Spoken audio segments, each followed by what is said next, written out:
Olha, na hora de comprar um imóvel financiado, tem uma decisão que, pode acreditar, é uma das mais importantes da vida financeira de qualquer um. É a escolha do sistema de amortização.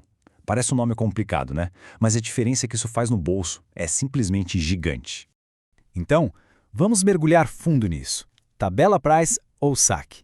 Essa é a pergunta que vale dezenas, às vezes centenas de milhares de reais. E o problema é que muita gente decide sem entender direito. Pensa só, a diferença pode ser o valor de um carro zero, daquela reforma dos sonhos, ou até da educação de um filho.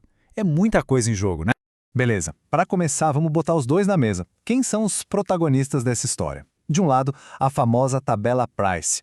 Do outro, o SAC, que é a sigla para Sistema de Amortização Constante. A tabela Price é aquela da tranquilidade, sabe? A grande sacada dela é a previsibilidade. A parcela é a mesma, do comecinho até o fim do financiamento. Não tem surpresa. Para quem gosta de ter o orçamento todo amarradinho mês a mês, ela é um prato cheio. Ok, mas aqui tem um segredinho, um pulo do gato para entender. Como é que essa parcela fixa funciona na prática? No começo, a maior parte do dinheiro que sai do bolso vai direto para pagar juros para o banco. É isso mesmo. Uma fatia bem pequena que vai de fato abater a dívida principal, que é o que a gente chama de amortização.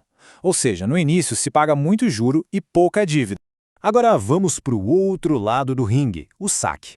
Aqui a lógica é totalmente o oposto.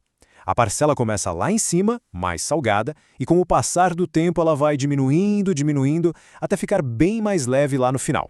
E por que isso acontece? A mágica do saque é que a parte que abate a dívida, a tal da amortização, é sempre a mesma, é constante.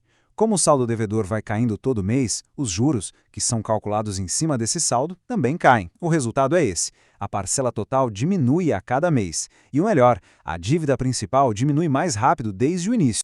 Tá, chega de teoria, vamos para o que interessa. Os números. Como é que essa briga fica na prática? Nada melhor do que colocar os dois lado a lado com um exemplo real para a gente ver o estrago.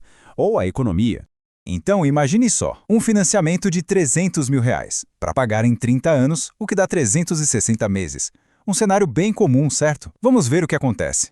Eita, olha aí.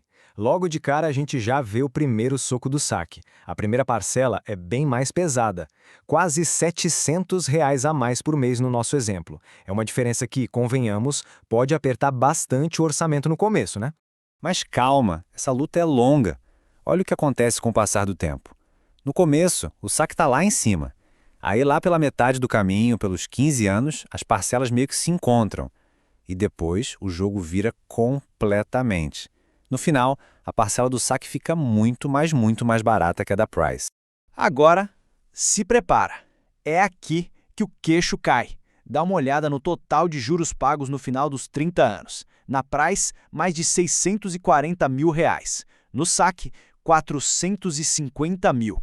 A diferença é absurda. É um nocaute. Fazendo a conta, a escolha pelo saque nesse exemplo significa uma economia de mais de R$196 mil. Repetindo, R$196 mil. É o tipo de dinheiro que muda o futuro de uma família. Beleza? Os números são claros. Mas então qual é o melhor? E a resposta é depende. A pergunta certa não é qual é o melhor sistema, mas sim qual é o melhor sistema para cada pessoa. Não tem fórmula mágica.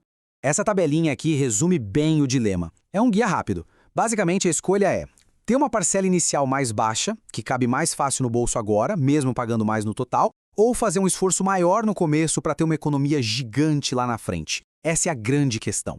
Então, para quem a tabela Price costuma ser uma boa? Para quem precisa de previsibilidade, quer saber exatamente quanto vai pagar todo mês? Ou para quem tem um orçamento mais justo no começo e aquela parcela maior do saque simplesmente não cabe. E também para quem talvez não pretenda ficar com o imóvel por 30 anos, sabe? Pensa em vender ou quitar antes.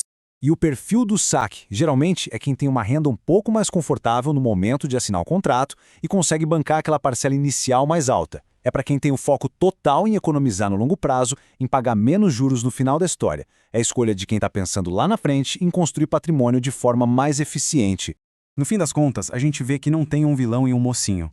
O que existe são duas ferramentas diferentes. A questão é, agora que os dois sistemas estão claros, qual deles conversa melhor com o momento de vida e os planos para o futuro? A resposta certa é aquela que se alinha com a jornada financeira de cada um.